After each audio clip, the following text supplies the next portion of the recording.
Este encontro reúne pessoas adeptas de diferentes religiões que formam laços de amizade, de sincero afeto. Isso é fraternidade e é o que desejamos para o mundo todo. Essa união será simbolizada agora em um momento de profundo significado. O diálogo interreligioso, um só povo, um só coração. Para este diálogo, convidamos ao palco a irmã Aila Pinheiro.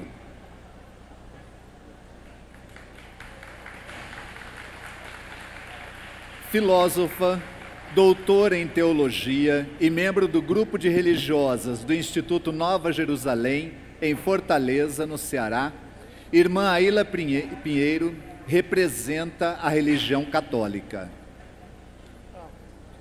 Macota Valdina.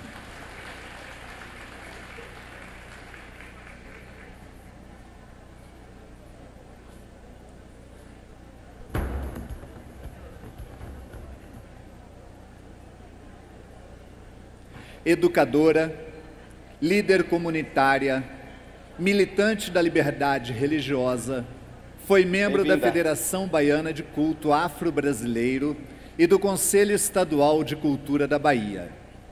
É assistente de mãe de santo do terreiro Tanuri Junsara, no Engenho Velho da Federação, bairro em que nasceu e cresceu em Salvador. Macota Valdina representa as religiões de matriz africana.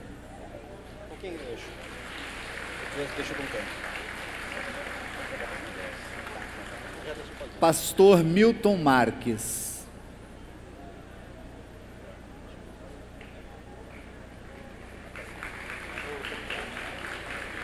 Da Igreja Ministério Pentecostal Tabernáculo da Glória, MPTG, em Campo Grande. Idealizador e dirigente da Clínica da Alma, instituição que acolhe e proporciona o recomeço de vida a dependentes químicos. Pastor Milton representa a religião evangélica.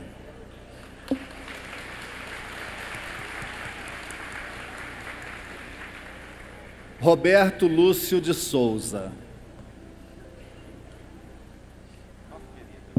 Psiquiatra e psicoterapeuta do Instituto de Assistência Psíquica Renascimento, em Belo Horizonte, vice-presidente da Associação Médico Espírita do Brasil, diretor clínico do Hospital Espírita André Luiz, em Belo Horizonte, palestrante, autor e coautor de vários livros. Roberto Lúcio representa a religião espírita.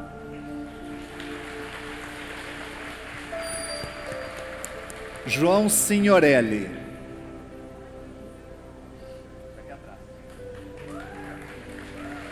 Ator de teatro, cinema e televisão, com dezenas de trabalhos produzidos. Em 2003, aceitou o convite para o monólogo Gandhi, um líder servidor. A mensagem pacificadora de Gandhi sensibilizou o artista, que passou a estudar também o hinduísmo e o adotou como orientação para a vida. Andrei Moreira, para ser o moderador desse diálogo interreligioso. Muito bem. Só um pouquinho. Ele está emocionado e já está querendo tomar conta. Mas o diálogo da paz tem a beleza dos versos. Em um dia de encantadora inspiração, Ana Mari Souza compôs a poesia Religare. Feliz com o resultado, decidiu, sem maiores pretensões, postar nas mídias sociais. Foi tão bem aceita que viralizou na internet. E de tantos convites que foram chegando para declamar, Ana Mari realizou o que antes apenas era um sonho: o de fazer da poesia o seu viver. Vamos ouvir Religare, da querida Ana Mari Souza.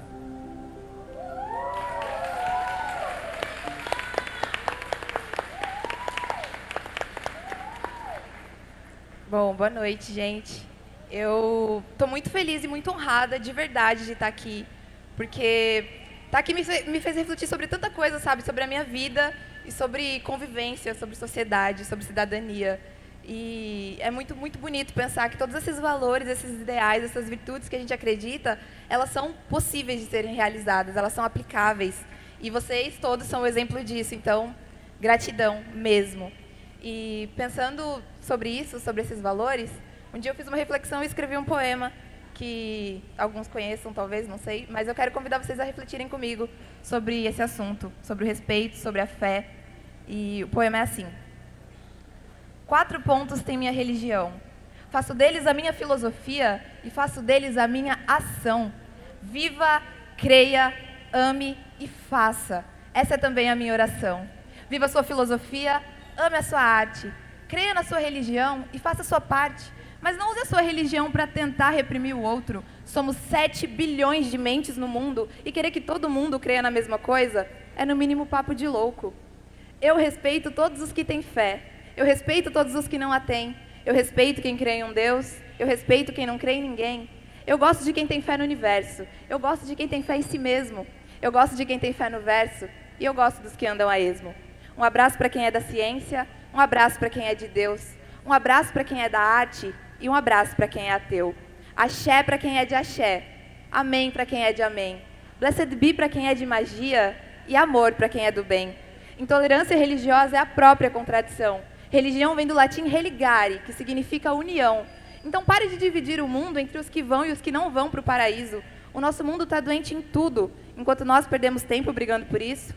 Ao invés de dividir as religiões entre as que são do mal e as que são do bem, que tal botar sua ideologia no bolso e ajudar aquele moço que de frio morre na rua, desamparado e sem ninguém? Os grandes mestres já disseram que precisamos de união. Então por que não fazer do respeito também uma religião?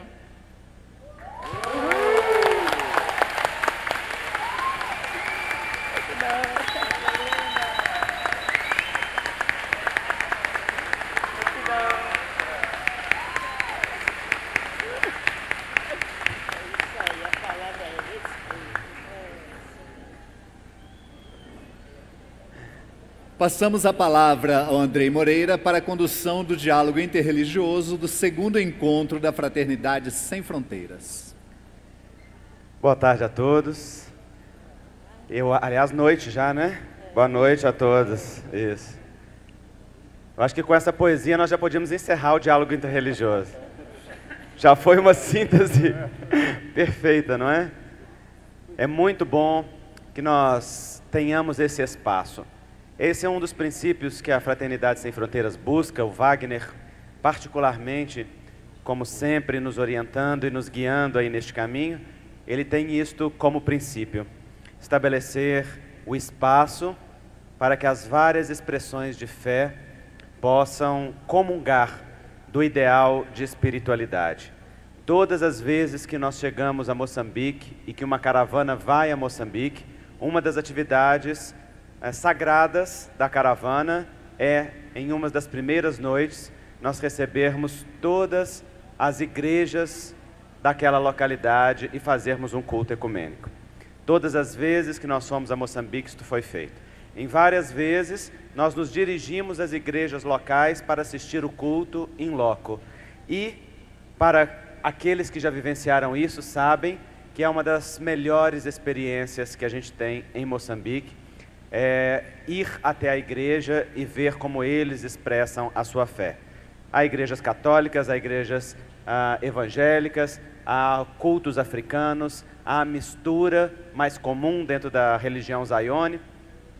Enfim, é sempre uma festa de integração. E então é uma alegria que a gente tenha também nos encontros da fraternidade esse espaço para dialogarmos, para reunirmos aqueles que comungam deste ideal de espiritualidade. Há um ditado que diz que religiosidade é buscar Deus em toda parte, e espiritualidade é encontrá-lo no endereço certo, dentro do próprio coração.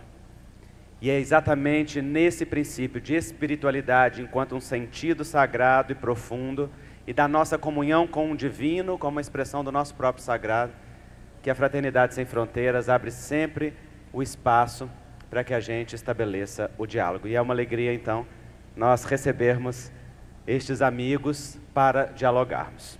E como nós somos gentis, vamos começar com as nossas amigas. As mulheres primeiro. Macota, por favor. Você.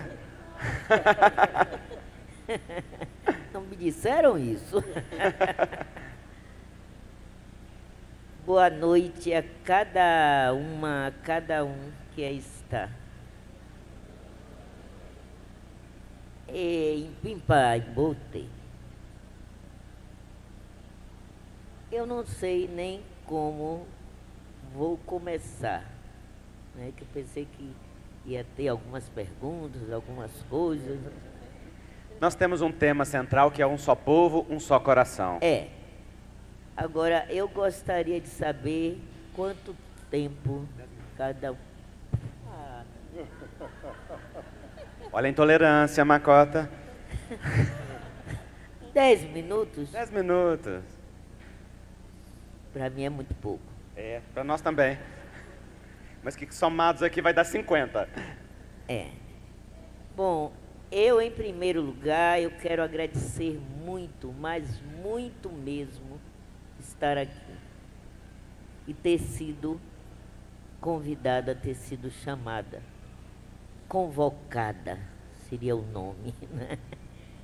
Porque a nossa crença, que muitos dos meus companheiros e companheiras querem que seja chamado de religião por conta da discriminação que sofremos e querem que seja considerada uma religião como tantas outras nesse país.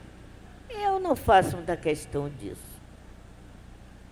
Eu faço questão só de uma coisa, que respeitem o direito que eu tenho de ter a minha crença. Então, eu considero o candomblé como uma crença, primeiro, nas tradições que foram trazidas através de africanos que foram desumanizados e escravizados. Mas, para mim, é muito mais que isso. Para mim, eu me considero sempre de candomblé, porque desde criança, minha mãe era de candomblé, eu venho de uma comunidade, hoje bairro, Engenho Velho da Federação, em Salvador, que basicamente de negros, né, durante a minha infância, e que sempre foi comum para mim. Mas só fui iniciada em 75. E em 75, na década de 70, foi uma década muito importante para nós, negros brasileiros, que foi uma década de retomada de lutas contra o racismo. E eu, sendo iniciada em 75, eu empunhei a bandeira de luta contra o racismo, contra a afirmação da identidade, da minha identidade, através do candomblé. Também por observar naquela época que nós éramos objetos de estudo, mas não éramos sujeitos ainda de nossa fala. E aquilo começou a mexer comigo. Como é que alguém pode dizer, falar sobre o que eu sou melhor do que eu? E naquela época não era muito comum a linguagem, né, ser conhecida. Hoje é um pouco mais. A linguagem dos terreiros de nação Angola, o Congo Angola. Né? Os estudiosos, os acadêmicos, enveredavam pela pesquisa dos Iorubá. Isso porque, historicamente, foram os últimos a serem introduzidos e a memória estava mais recente para um tal de Nina Rodrigues, né, que nos estudou, começou a nos estudar. E aí, por causa disso é que eu estou hoje aqui. que eu empunhei essa bandeira de militante negra naquela época, hoje é ativista, né? Vamos mudando as terminologias. E eu comecei a buscar essa minha história, essa história das tradições, e comecei a falar de um lugar enquanto sujeito e falar de uma forma diferente, que naquela época eu notava que quando se falava de candomblé era coisa exótica, coisa folclórica, coisa do mal, coisa do demônio, do diabo, que os neopentecostais hoje estão tão ferrenhos contra nós com essa campanha contra os afro-brasileiros. E eu comecei a falar de uma forma diferente, falar de candomblé de uma forma diferente, numa posição enquanto sujeito, mas falando da nossa visão de mundo, né? Por que a gente age assim? Como é que a gente concebe o mundo? Para mostrar que a gente concebe o mundo diferente dos ocidentais. E por isso as nossas práticas. E desconstruindo também estereótipos, né, que construíram ao longo de séculos. E aí começam a me chamar para aqui, para ali, para acolá, e hoje estou aqui. Mas mostrando também e falando também disso que a gente tem vivido esses dias e o que é a fraternidade, dessa espiritualidade sem fronteiras. Porque na minha cabeça eu não podia conceber guerra em nome de Deus. Como não concebo. E na minha cabeça também não cabe você não ter o diálogo, não é, entre pessoas que chegam a Deus por caminhos diversos. Porque no candomblé diz os deuses do candomblé. Não existe deuses do candomblé. Existe culto a orixás, a voduns, a inquice, aos caboclos, que são ancestrais dos nossos indígenas. Mas o Criador, o Ser Supremo, é um só. Tantas línguas existam no mundo, tantos nomes para Deus encontraremos. Mas é um só. Não existem dois criadores.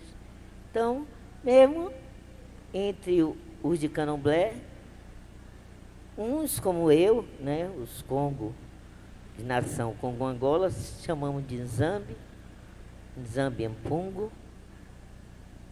Outros chamam de Olodumare, Olorum.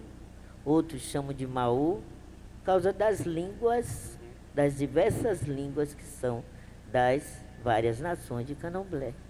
Mas a gente é tantas outras coisas e muito mais do que a internet, às vezes, e os youtubers da vida mostram que nós somos. Eu estou aqui, eu sou de candomblé, eu pratico candomblé, né? Mas concebo esse mundo com tantas formas de religiosidade, de espiritualidade, e que elas se integram, elas se complementam. Há pouco tempo mesmo, nós tivemos a oportunidade, e aqui eu quero abrir um parêntese, eu fui iniciada no terreiro Tanuri Junsara. E durante todo o tempo que a minha Nengua viveu, que hoje ela é falecida, eu realmente agi como uma assessora, um assistente. Hoje eu sou isso num Zó Oniboiá, que já é um terreiro mais de nós da família que somos iniciados no candomblé e que tomamos conta do legado deixado por nossa mãe de sangue. Então, Há pouco tempo a gente teve lá no Tanuri a prova de que o que está para além da gente, o que é espiritual, não é como a gente vive nesse plano material.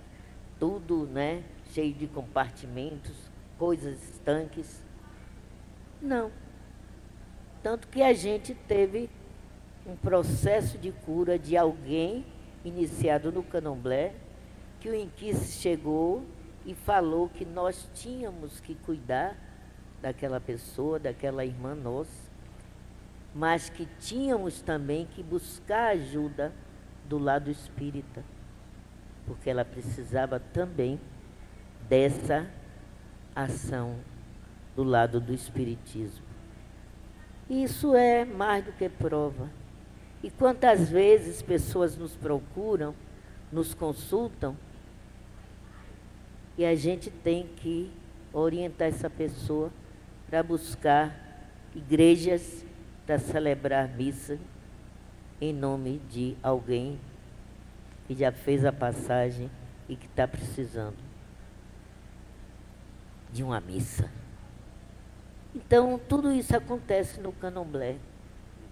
E o Candomblé é uma crença que sempre está, eu gosto de falar, em forma de ver, acolhendo. Coisas, às vezes, que a gente pode resolver ou pode fazer nossa parte e encaminhar. Às vezes a pessoa não tem que ser de Candomblé, precisa de uma ação do Candomblé, mas a gente tem que orientar ou para um médico ou para um outro segmento religioso. E isso que as pessoas de Candomblé, que vivem a espiritualidade dos orixás, dos inquices, dos voduns, dos caboclos, fazem. Na nossa casa e em outras casas como a nossa, a gente tem encontros de cura. E muitas vezes, a maioria das vezes, é a cura espiritual. Porque muitas vezes a gente tem que ajudar as pessoas a se autocurarem. Às vezes as pessoas pensam que o mal está fora. Não está. Está dentro dela, a maneira como ela se vê, como ela vê o outro, vê fora. A gente ajuda nesse sentido. A gente não é rico, mas às vezes alguma pequena ajuda material a gente faz dentro do nosso alcance.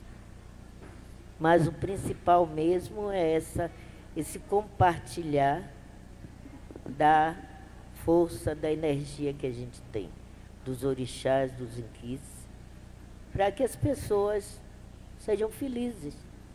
Porque a gente está no mundo para ser feliz.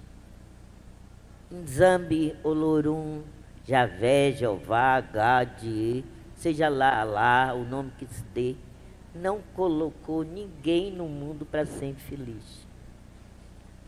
Nós estamos aqui para ser felizes. Mas nós somos responsáveis por essa felicidade. Não ficar, cruzar os braços, porque Deus mandou, Deus me criou, eu vou. Não. As nossas opções, as nossas escolhas levam à felicidade e às vezes levam à infelicidade também. Então, a gente é responsável por esse viver aqui. E eu acredito que uma das coisas importantes para isso é a fé. Eu acredito que ninguém pode viver sem uma crença, sem uma fé. E essa fé tem que começar em si próprio, nessa semente viva que Deus, Nzambi, Olorum, Deus, que é a linguagem comum de todos nós que estamos aqui, coloca em cada um de nós. A gente não pode nunca perder a fé nessa semente de vida que cada um ser humano tem. Eu sou, eu existo, porque Deus quer, que existe essa semente de Deus em mim. Se eu chamo de Zambi, se eu chamo de Olorum, não importa, mas eu acredito nisso. E ninguém pode amar a outro se não ama a si próprio. A gente tem que se amar para a gente poder dar amor. Eu acredito nisso. E acho que por causa desse viver, Wagner parece que me viu algum dia e eu fui convidada. Eu fiquei assim, pô, convidada. Aí eu fui pesquisar o que era fraternidade, fiquei encantada, né? Mas de princípio foi com tanta antecedência que eu não pude dizer, minha agenda, não pude dizer isso. Essa mulher deve ser muito requisitada. No ano passado. Foi no movimento Você e a Paz. Foi. Lá no Isso. Campo Grande. É. E aí eu vim, estou maravilhada, eu saio daqui reabastecida, eu saio daqui com grãozinhos a mais no meu caminho de espiritualidade, com o que eu vivenciei, com o que eu vi, com o que eu vi. E por certo que vou ser uma que vou falar muito a outras pessoas. Olha, procura, veja lá, leia mais sobre isso, sobre esse grupo, porque é fantástico esse trabalho. É fantástico. Isso aqui, a gente precisa que o mundo aprenda, o Brasil aprenda isso. E eu acho que já tomei mais do que os 10 minutos, mas eu quero invocar, porque não foi à toa. Se eu estou aqui, porque eles quiseram que eu estivesse aqui. Eu quero invocar aos Inquice, que eu cultuo, aos orixás, aos voduns, aos caboclos, a todas as energias, irmãos de luz, seja lá o nome que a gente dê, boas, que vêm do Ser Supremo, eu invoco numa prece, só isso. Que dê luz, que dê entendimento, compreensão a alguns segmentos evangélicos que demonizam, diabolizam, satanizam tudo. E quero dizer, quem tem seus demônios, seus diabos, seus satanás, vá cuidar deles, porque nós não os conhecemos. Eu não conheço. Essa frase nós vamos ter que usar. Eu não conheço. Não faz parte de nenhuma das culturas africanas que para aqui foram trazidas. Nós não conhecemos. Nós não conhecemos. E que ilumine a eles para saber que, para tirar uma coisa muito grave, se vocês não ouviram, ouçam com atenção. Existe algo muito grave acontecendo na nossa sociedade. Esses segmentos, em nome de Jesus, eles estão alienando mentes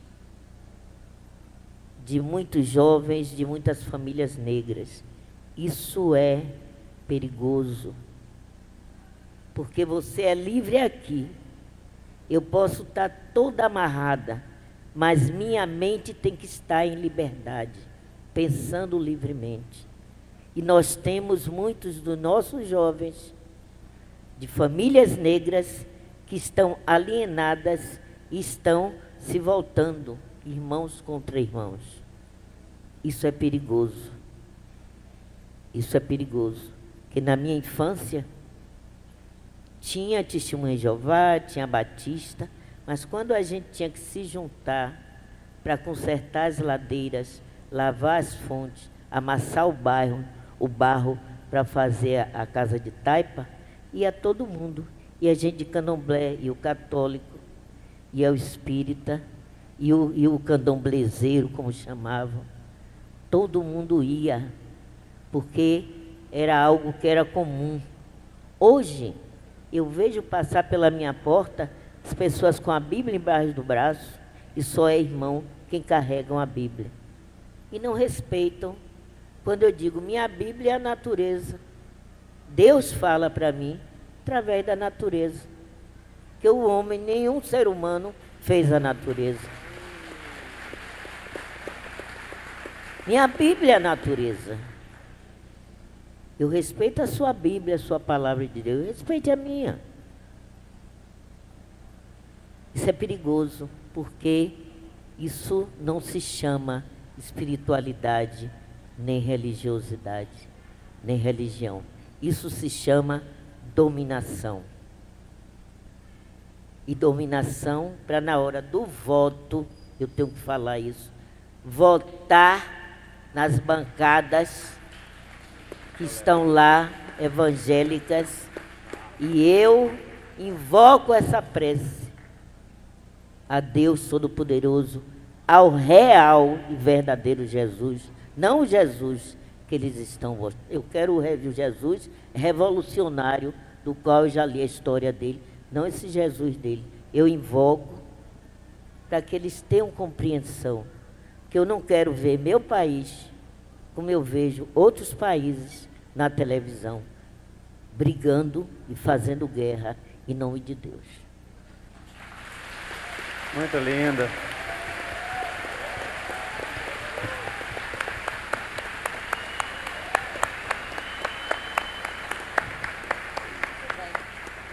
Macota, querida, nós agradecemos enormemente. Desculpe, viu, ter ultrapassado. Não, nós agradecemos e é muito bom que nós comecemos essa mesa com a sua palavra lúcida e, sobretudo, seu coração tão sensível, porque muito mais que as suas palavras, é o seu amor que nos toca aqui, sendo você uma representante da tradição africana, das religiões afrodescendentes, daquelas que receberam aqui, através sim da violência, mas que agora buscam aquilo que é a herança honrada e valorosa deste povo que nós estamos aprendendo a amar. É muito bom que nós comecemos aqui honrando essa matriz africana com toda a gratidão que nós temos à Mãe África e à sua herança. Muito obrigado. Eu agradeço. Eu agradeço.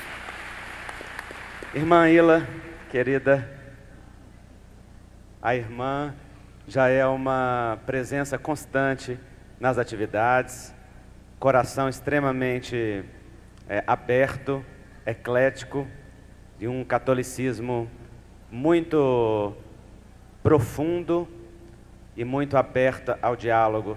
Então, já tivemos a ocasião de recebê-la em vários grupos religiosos de diferentes denominações e também nos nossos eventos.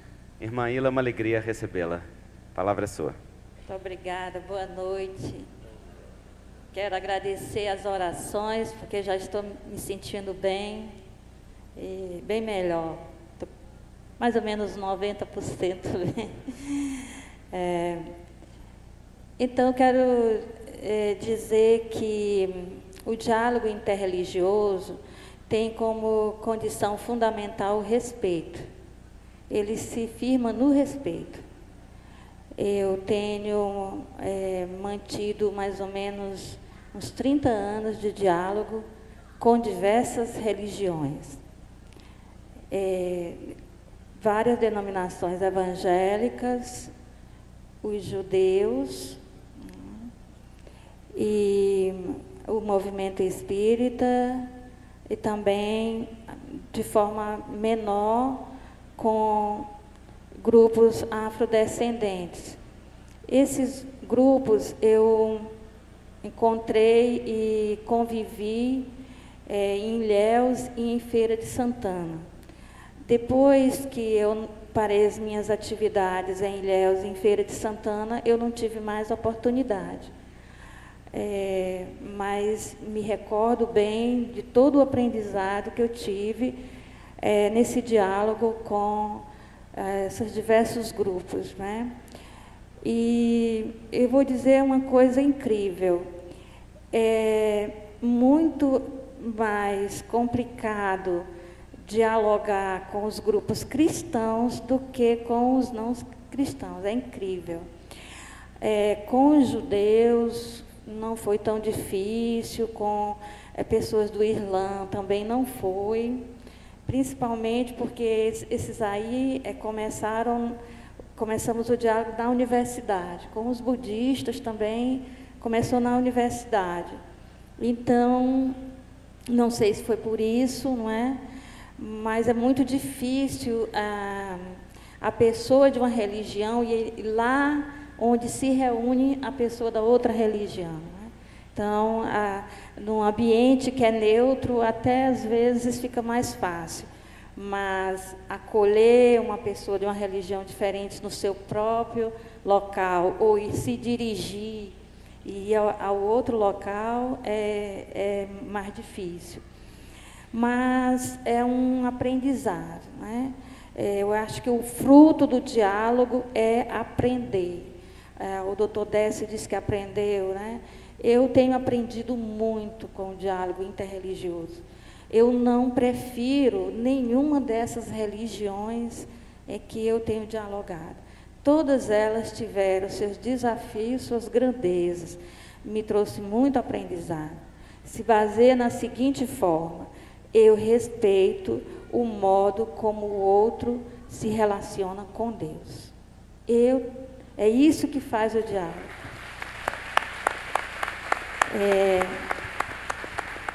Por mais diferente, por mais que seja estranho, eu respeito a forma como o outro se relaciona com Deus. A partir daí está estabelecido o diálogo. A partir desse respeito pelo diferente, ela tem todo o direito de se relacionar com Deus da forma que ela aprendeu. Ela tem todo o direito de expressar isso diante de mim, sem nenhum constrangimento. E tem o direito de que eu respeite essa forma dela se relacionar com Deus. E assim, cada um daqui, sem constrangimento, dizer: é assim que eu me conecto com Deus, foi assim que eu recebi, essa foi a tradição. Por um simples fato, Deus está acima de qualquer coisa que nós possamos dizer sobre Ele, aprender sobre Ele e viver em relação com Ele. Ele está acima das religiões. Ele é muito mais do que qualquer religião. E Ele acolhe todas as formas de busca da verdade, de busca de uma conexão, de uma comunhão com Ele. Ele acolhe. Ele ama até quem não quer essa conexão. Imagina a quem quer. Então,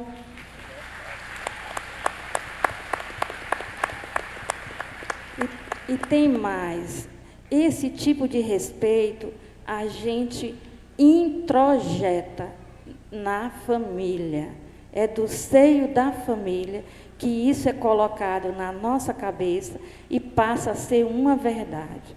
A escola pode tentar, a igreja, o terreiro ou o centro podem tentar, mas se não for algo que tenha sido vivido e ensinado em família, não funciona.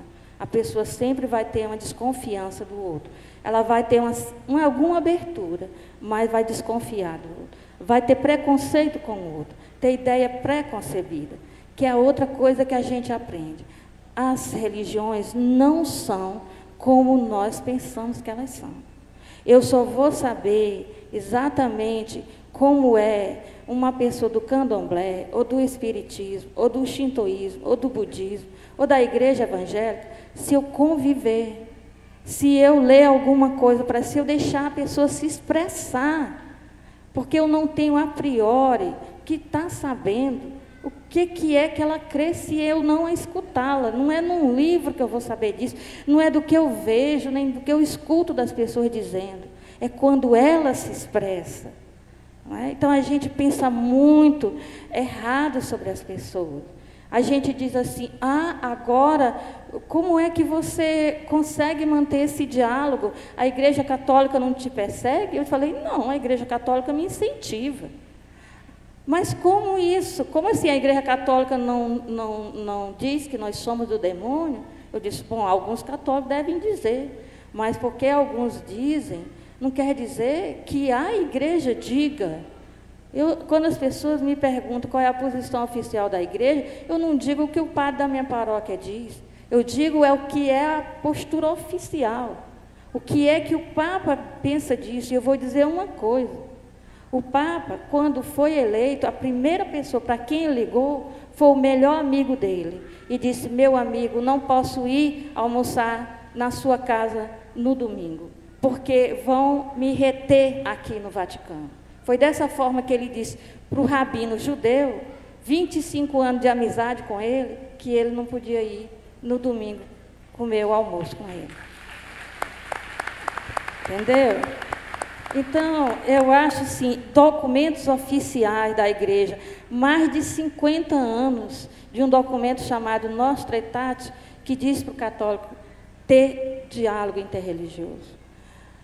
E se não levam a sério, aí é problema deles. Eu já nasci quando esse documento estava sendo assinado. Que eu nasci na hora que estavam assinando o documento.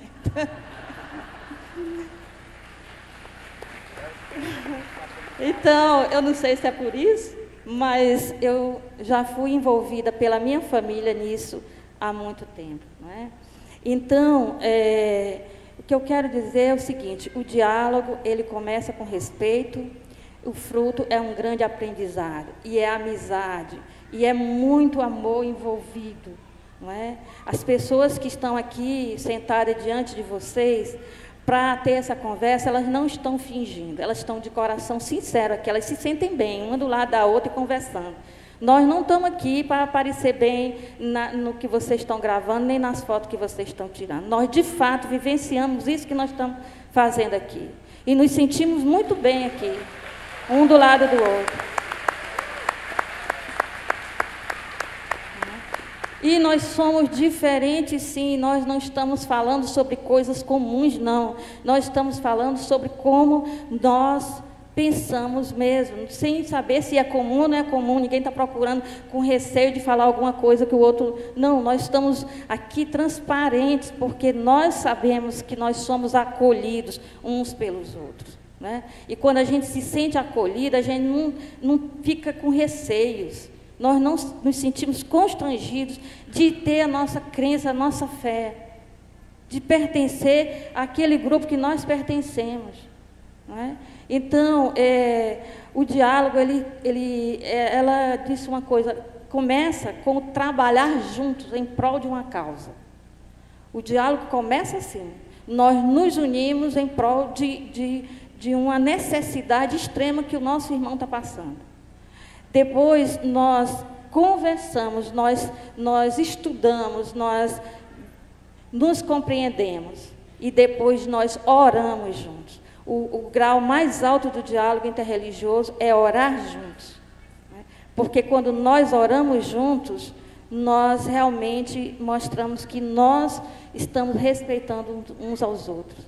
E o fruto disso tudo é uma compreensão muito mais ampla da própria religião. Quando a gente escuta uma pessoa de outra religião falar, a gente escuta algo diferente, algo que a gente não está acostumado a ouvir, e aquilo nos toca, nos emociona. A gente diz, meu Deus, eu jamais pensaria isso, eu nunca ouvi no meu grupo religioso ninguém falar isso. Isso acontece com todos que se sentam para ouvir alguém de outra religião falar. Não é? Nós aprendemos uns com os outros, e principalmente nós aprendemos a amar. E aquele respeito inicial que nós tivemos, ele cresce numa medida extrema, e nós passamos a entender o diferente, qualquer que seja o diferente. Então as pessoas dizem assim: por que que você luta pelo diálogo interreligioso? Porque se os religiosos dialogarem, se eles praticarem a tolerância pelo diferente, teremos tolerância com qualquer tipo de coisa que nos apareça pela frente. E eu termino pedindo muito a Deus pelo nosso Brasil, porque o nosso Brasil está tomando atitude de intolerância que são terríveis.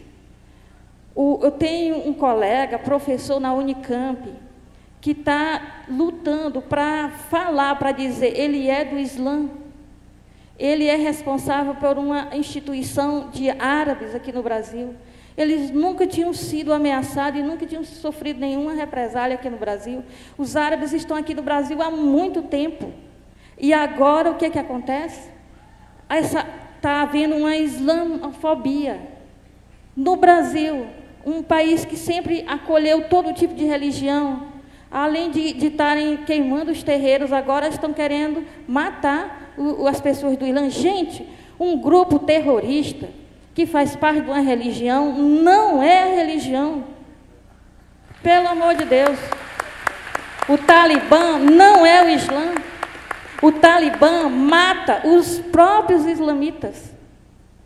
Tá? E nós os chamamos de muçulmano. Vocês sabem o que significa muçulmano na língua deles? Significa sub-humano. Eu nunca os chamei de muçulmano, eu sempre chamo de Islã, que é isso que eles são, a religião dele é o Islã. Sabe, eu sou cristã, não quero que ninguém me chame de sub-humano porque eu sou cristã. Eles não me chamam assim. Eles não são muçulmanos. Eles são islamitas. Não são sub-humanos. A gente tem que prestar atenção até no modo como nós dizemos com eles. Eles não se identificam assim. E um grupo de terroristas dentro dessa religião, um grupo fundamentalista, não é essa religião. O Islã tem 3 vertentes principais. E eles, de uma vertente, é um grupo dentro de uma vertente que mata seus próprios irmãos, que não pensa igual a eles. Vamos abrir o olho, Brasil. Nós somos um povo acolhedor. Nós temos lugar para todo tipo de pessoa se expressar, para toda a fé, toda a crença se expressar. Sempre foi assim. Todas as pessoas vieram para cá de todos os continentes. Todos os continentes formaram o povo brasileiro. Nós somos o resultado de todas as pessoas e etnias que existem nesse planeta. Nós brasileiros. Não existe brasileiro puro. Nós somos uma mistura de toda essa gente. Que é isso?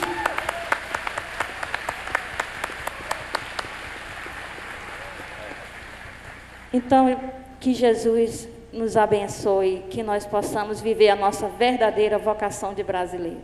Amém. Muito linda. Dá vontade de continuar ouvindo essas duas a noite toda, não dá? Deixar falar mais. Tão bonito o conceito de respeito que a irmã nos traz. Me lembrou os cultos ecumênicos em Moçambique. Nós temos reunidos no culto ecumênico 5, 6 igrejas. Todas as igrejas cantam juntas, todos oram juntos. Cada hora um é chamado para orar. Nós que vemos de fora não sabemos quem pertence a qual igreja, porque a fala é de tal maneira respeitosa e inclusiva que nós não conseguimos diferenciar algum pensamento divergente ou alguma circunstância diferente. Então, lá em Moçambique, nós experienciamos, através da expressão de fé daquele povo, essa expressão máxima do diálogo religioso, que é a oração em conjunta, e isso é muito lindo. Muito obrigado, irmã. João, querido. Bem, o Wagner me ligou há uns 5 dias atrás, perguntando se eu podia falar sobre o hinduísmo. E para Wagner não se diz não. Eu estou me sentindo um peixe um pouquinho fora d'água, que eu estou diante de 4 líderes religiosos. Eu não sou um líder religioso. Eu comecei a conhecer o hinduísmo através do meu trabalho com Gandhi. Estudei a vida do Gandhi profundamente, mas não sou um profundo conhecedor do hinduísmo. Então eu peço desculpas a vocês, porque eu vou falar um pouquinho da minha experiência das 2 vezes que eu estive na Índia, vou falar um pouquinho da minha experiência do hinduísmo, e eu gostaria de começar lendo um poema do Tagore, que é um poeta hindu, que ganhou o Prêmio Nobel de Literatura, e que foi o homem que deu o nome de Mahatma ao Gandhi.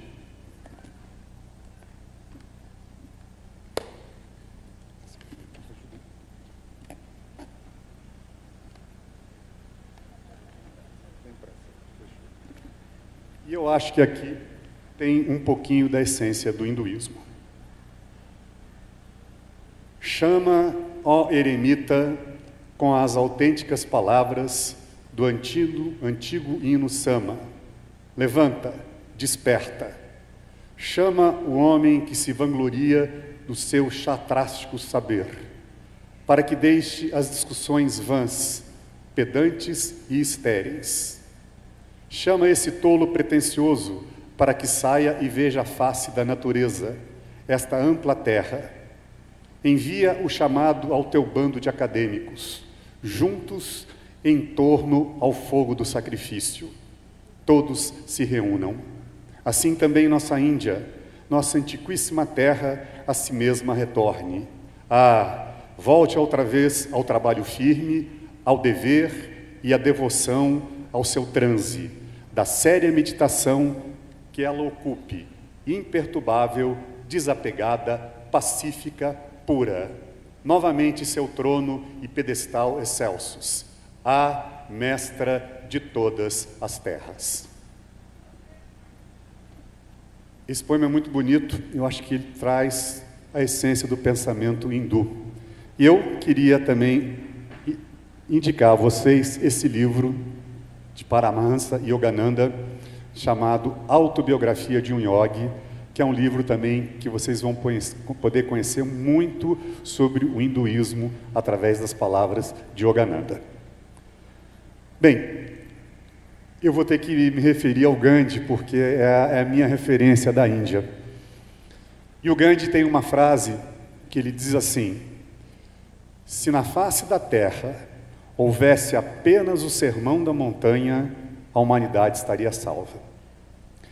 Ele tinha um profundo respeito pelo Cristo, ele tinha uma visão crística da vida, mas ao mesmo tempo ele dizia assim: é engraçado, uma religião que se acha melhor do que as outras. E ele se referia à religião católica, que através das cruzadas, através das guerras em nome de Deus, fez muita coisa que a gente conhece pela história. Bem, o hinduísmo nasce numa terra onde hoje é o Islã. 1500 anos antes de Cristo. Foram escritos os Vedas através de vários sacerdotes que deixaram essa compilação chamada Vedas, que orientam o caminho espiritual e o caminho do homem na Terra. E o hinduísmo prega que você tenha o seu dharma, que é a sua ação, para você não ter o karma, que são resultados de vidas passadas que refletem na sua vida atual. Então, eles acreditam em reencarnação, acreditam que a função do homem é se evoluir para poder chegar a um ponto que eles chamam de iluminação, para sair da roda samsara, que é a roda da ilusão do Maya. E nisso eu acho que se encontra um pouco com as religiões africanas, porque eles têm um profundo respeito pela natureza, têm um profundo respeito por várias divindades, tem vários deuses, Krishna, Shiva, Brahma, e tem uma ligação profunda com o rio Ganges, que eles chamam da Mãe Ganga. Tem várias cerimônias que são os pujas, que são cerimônias para os antepassados, que é uma cerimônia de fogo. E hoje no Brasil, os maiores representantes do hinduísmo seriam os Hare Krishnas. E, como toda essa religião, eles pregam uma harmonia. O próprio Gandhi dizia: a minha casa tem sempre as janelas abertas para que os ventos de todas as religiões possam entrar e possam conviver em paz. Então, eu me sinto muito feliz de ter chamado pelo Wagner para estar aqui diante de pessoas que conhecem profundamente a sua religião, e eu sou um aprendiz.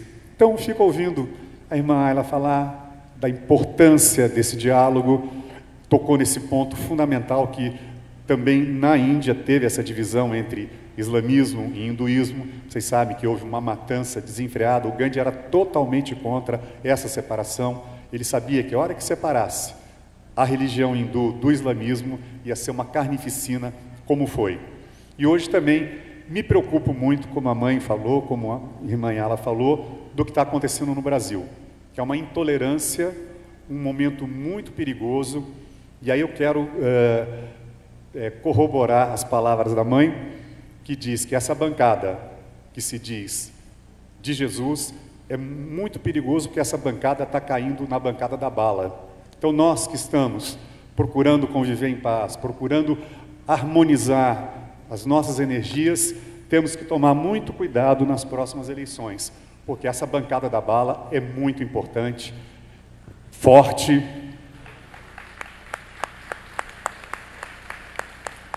Querem acabar com a proibição da venda das armas, tem um lobby poderoso contra isso. Então nós, que dedicamos a nossa vida, vocês, né, a liderança religiosa, eu já me considero também uma pessoa que está buscando, através do Gandhi, poder contribuir com a humanidade, através da espiritualidade da vida da Índia, também me preocupo muito. Eu tive 2 vezes na Índia, esse ano e o ano retrasado, e observei uma coisa muito curiosa. Em cada esquina da Índia tem um templo. Tem um templo para Ganesha, que é o Deus que abre todos os caminhos, tem um templo para Shiva, tem um templo para Krishna.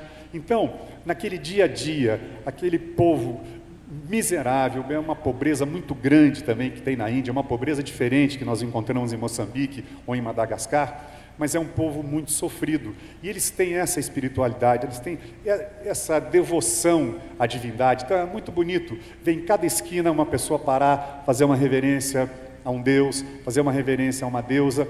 Então eu sinto que a sociedade indiana consegue se manter, apesar de todas as diferenças de castas que o hinduísmo trouxe, que é uma coisa que eles não conseguem terminar. Apesar dessa diferença toda, tem uma coisa que os une, tem uma coisa que os faz trabalhar muito, eles são muito fortes. Na Índia levantam cedo, às 5 da manhã, trabalham até às 7 da noite, todo o espaço é ocupado. Então eu sentia que a espiritualidade, a religião unia as pessoas. Isso ficava muito forte no nosso encontro com os indianos, desde cientistas, pessoas do povo, as pessoas do hotel, todos eles, em algum momento do seu dia, faziam uma referência a uma divindade. Então, lá do Oriente, veio, através da Índia, essa espiritualidade para o Brasil.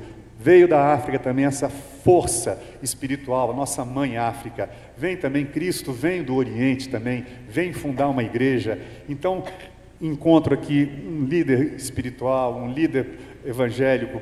Não sei se o senhor é presbiteriano, não, mas enfim, uma líder do candomblé e uma líder católica, e é muito bom poder, nesse momento do Brasil, nós estarmos aqui, juntos, discutindo, não só a espiritualidade, não só a religião, mas discutindo, talvez, o destino de vários jovens que estão aqui, porque nesse momento, nesse ano do Brasil, é importantíssimo que a espiritualidade, a luz crística, a luz de Deus ilumine os nossos corações e as nossas mentes, para que possamos não ter mais que ouvir irmã Ayla dizer que um amigo islã está sofrendo represálias. Não temos mais ver que a mãe dizendo que em Salvador as pessoas, os ditos evangélicos, quebram, agridem no Rio de Janeiro, há 2 anos atrás também, em Nova Iguaçu, quebraram uma casa de santo, xingando, atacando as pessoas. Então cabe a nós, que somos pessoas que estamos procurando essa harmonia, e vocês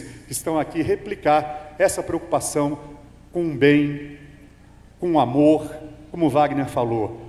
O bem a massa crítica vai virar, o bem vai vencer. Por enquanto estamos no limite, mas o fato de estarmos aqui com tanta gente reunida, nesse astral maravilhoso, nesse evento que veio, chegou e aconteceu, é impossível que essa energia que sai desse espaço não reverbere no país, em Campo Grande, e eu tenho certeza que cada um daqui vai chegar na sua cidade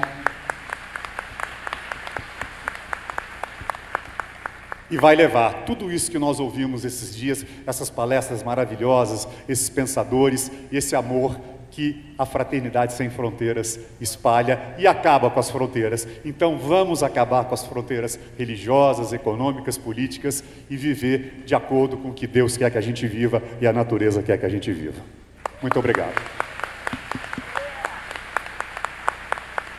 Muito lindo, muito lindo. Muito obrigado, querido. Pastor Milton. Oi. Já nosso querido companheiro, amigo de todas as horas da Fraternidade Sem Fronteiras, parte desse movimento de amor que o Wagner já teve a alegria de apresentar, faz um lindo trabalho social aqui, e por que não dizer político, porque faz então a política divina, não é? Através da política do amor. É uma alegria recebê-lo mais uma vez. Obrigado. Boa noite a todos. Que beleza, que maravilha. Eu pude rever muitos amigos lá de Campinas que vieram me abraçar, outros que eu acabei conhecendo aqui, amigos de Campo Grande, e convidado pelo Wagner, eu disse: Wagner, como nosso irmão João disse, não tinha como dizer não. Eu disse não para ele: Wagner, eu não tenho condições de estar lá. Ele falou: eu não abro mão. Falei: tá bom, Wagner, mas como que é, pastor? Falei: não, eu estou lá, tal hora, é para estar lá, pode ficar tranquilo, eu vou estar lá. E aqui estou. E diante, ainda até brinquei, falei: olha, que tamanha beleza de conhecimento divino, que bonito, muito gostoso. É uma energia, uma vibração muito bonita, que transcende qualquer coisa. Não tem palavras para olhar em cada um, em cada sorriso, em cada olho, em cada gesto. O irmão que te vê longe já acena para você. É muito gostoso, muito gostoso. E eu, como evangelho, a irmã, ouvindo a mãe, ouvindo a irmã, ouvindo o João, eu paro e fico pensando que são tantas coisas para serem feitas. Sou fã de carteirinha do Papa Francisco, de tudo aquilo que ele fala, de todas as pregações. Sei que talvez para o mundo evangélico hoje eu seja execrado, crenças religiosas, mas eu quero dizer para a senhora que, lendo a Bíblia, e não sou um dos mais estudiosos da Bíblia, sou dos que eu aprendi muito mesmo em uma outra literatura que instituiu, não existe isso. Todos nós temos o direito de encontrarmos a nossa felicidade. E tem uma frase célebre que diz que todos os caminhos levam a Roma, certeza. E não somos nós, como eu disse, se existir uma associação de evangélicos, né? Porque, primeiro, eu também como essa discriminação, eu, pastor de um ministério pentecostal, como a senhora disse, sou de homens e mulheres que são ex-dependentes químicos, que, diga-se de passagem, muito obrigado a cada um dos meninos que estão lá atrás, quietinhos nos seus cantinhos ali, obrigado. Vocês são os meus filhos, que eu honro, estando aqui em cima para dizer: vocês têm condições de serem salvos sim, porque estão procurando o caminho justo e honesto, o caminho de Cristo Jesus. Que Deus os abençoe grandemente.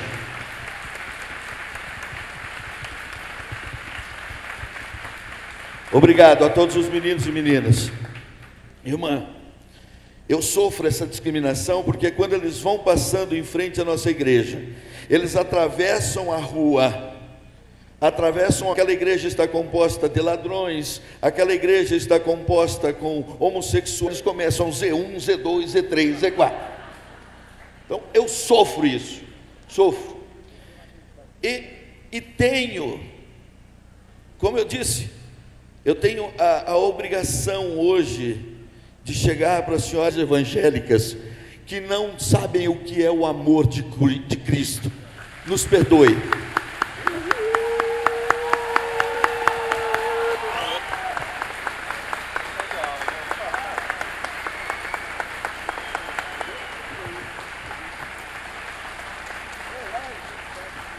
Isso já é mais que diálogo, é um mega bate-papo. Mas já vou finalizar. Isso é fraternidade. Já vou finalizar, prometo. Não se dá microfone para pastor, viu? Eu tenho a certeza, aleluia, tenho a certeza de nascermos de novo, deixando o amor de Cristo nascer em nós. E quando nós temos esse amor dentro de nós, nós não conseguimos desrespeitar o outro. Na minha igreja, na nossa igreja, eu sou um cara, não só quando ele está próximo, mas eu amo e gostaria e ensino os meus meninos e meninas que hoje passam de 240 homens, quem sabe de um total de 10, 15 mil que já saíram de lá com uma só palavra: aprenderam a ser servos. Aquele que aprende a servir, aprende a respeitar, e aquele que aprende a respeitar é porque tem o amor de Cristo dentro do coração. Que Jesus abençoe, que Jesus abençoe a cada um, que Deus seja convosco. Te amo muito, Deus abençoe, Deus seja convosco. Jesus vai voltar. Jesus está aqui o tempo todo. E eu tenho certeza que Ele está lá nos terreiros de Candomblé, nos terreiros de Umbanda, nos centros espíritas. Ele está em qualquer lugar. O Jesus verdadeiro, não o que eles criaram. Deus abençoe. Minha esposa linda, te amo. Muito bem, Wagner tinha toda a razão. Pastor Milton não podia faltar, não. De forma nenhuma. Muito obrigado, pastor. E essa é a política divina, sem dúvida, a política do amor, essa que verdadeiramente transforma. Temos a alegria de ter conosco, representando o Espiritismo, o nosso querido Roberto Lúcio, que é para todos nós uma querida referência, mas para mim, particularmente, já que o Wagner me botou aqui, é como um pai espiritual muito querido. Então é uma alegria que a gente esteja dividindo esta mesa com o Espiritismo, que também é um dos pontos que nos une e o que amamos em comum. Então, Roberto, qual a opinião do Espiritismo?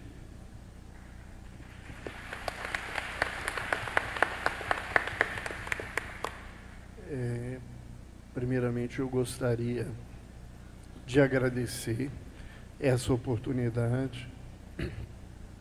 Como o Décio, eu passei o dia inteiro, embora grande, só me sentindo pequenininho, vendo esse trabalho todo.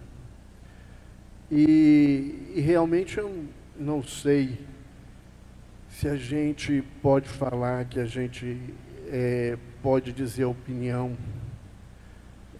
de um movimento tão grande igual o movimento espírita. Embora nesse diálogo interreligioso eu me sinta muito à vontade, porque eu brinco que eu tenho currículo para ser candidato a qualquer coisa. Eu sou ex-católico, ex-umbandista e espírita. Então, esse povo que candidata é tudo assim, ex-isso, ex-aquilo. Ó, eu sou 3 ex. Né? E em cada um desses lugares, eu aprendi profundamente, profundamente. E falo que a minha formação familiar, que foi católica, a minha vivência e experiência na Umbanda, e aquilo tudo que eu aprendi, né, nesses quase 40 anos de espiritismo, isso me fez muito bem. E essa discriminação que o pastor falou, ela existe em todo lugar. Né? Todos os movimentos religiosos, eles movimentam pessoas.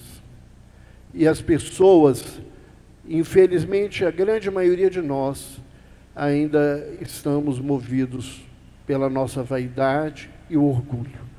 E aonde a vaidade e o orgulho estão, fica muito difícil o respeito e o cuidado com as criaturas. Nós não gostaríamos de ficar falando muito tempo, porque todo mundo já ultrapassou o tempo aqui, e eu acredito que muita coisa que eu penso sobre o tema, eu vou ter oportunidade amanhã de falar, mas eu gostaria de contar 2 fatos, 2 situações que eu acho que são muito importantes para a gente pensar nessa união e nesse respeito. Há muitos anos atrás, nós participávamos de um grupo dentro da doutrina espírita, e num determinado momento nós nos reunimos para fazer a avaliação. E a avaliação foi uma lavagem de roupa suja muito grande, porque, embora fôssemos criaturas que nos amássemos muito, cada um tinha uma opinião e cada um queria ser dono da verdade. E aquele dia foi uma fala, era uma reunião onde todo mundo se encontrava ali no aprendizado, e foi uma fala, às vezes até ofensiva, e de muita lágrima, de muito aprendizado. E quando nós fomos terminar o dia e fomos fazer uma prece, uma vibração, numa situação que não era o comum do grupo, uma entidade de menino, que ele tinha todo o hábito, todo o costume da fala dele, falar sobre futebol. Ele veio e disse assim: a vovó pediu para me dar um recado para vocês. Ela disse que quem joga no time de Jesus manda a bola para o mesmo gol. E às vezes nós falamos de Deus e parece que o outro é o nosso adversário. E ninguém aqui, né, realmente, quando a irmã Ila fala, nenhum de nós aqui vemos falar de coisas que não é do nosso coração. Eu não vejo ninguém aqui meu adversário. E a gente precisa aprender isso. Esse é um desafio muito grande. Eu acho que são aprendizados que a gente precisa fazer. E eu queria contar um outro fato que me marcou muito. O meu filho mais velho,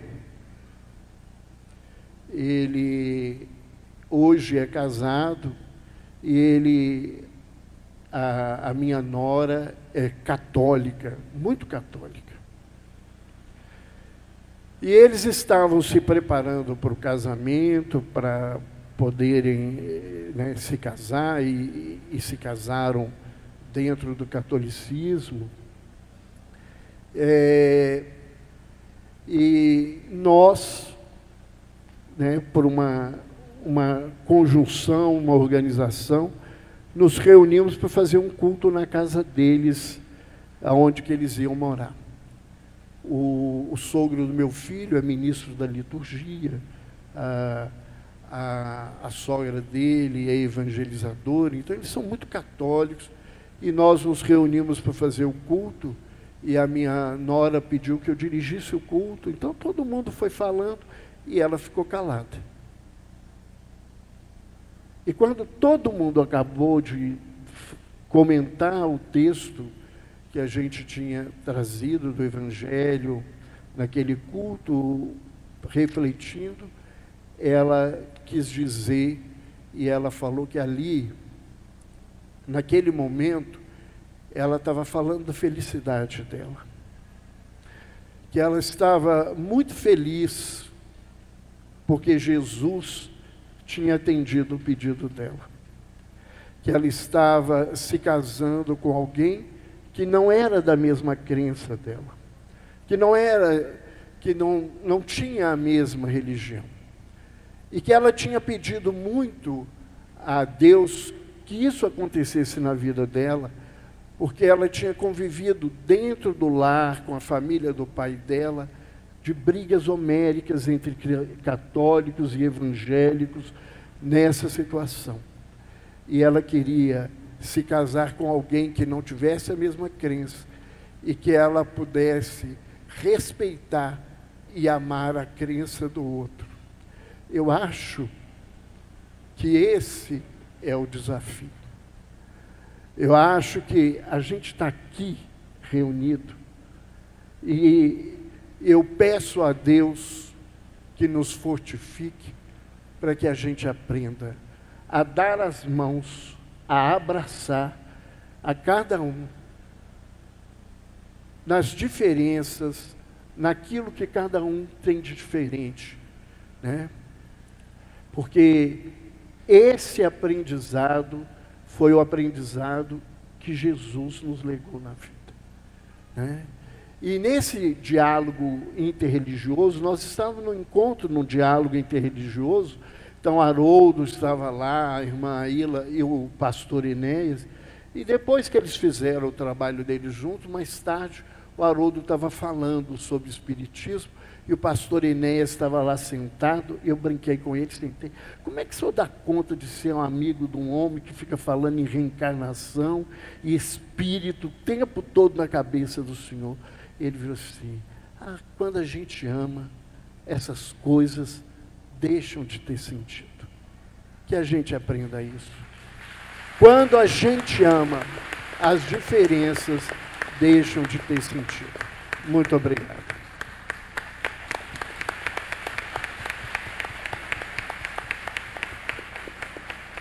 Muito bem. Que lindo painel, não é? De diálogo religioso. Aliás, o Roberto Lúcio é um diálogo religioso em si mesmo. Porque além de ser é médium espírita. Tem um mentor que é um padre católico. Recebe preto velho, que é de matriz africana. Ele é o diálogo completo dessa mesa aqui.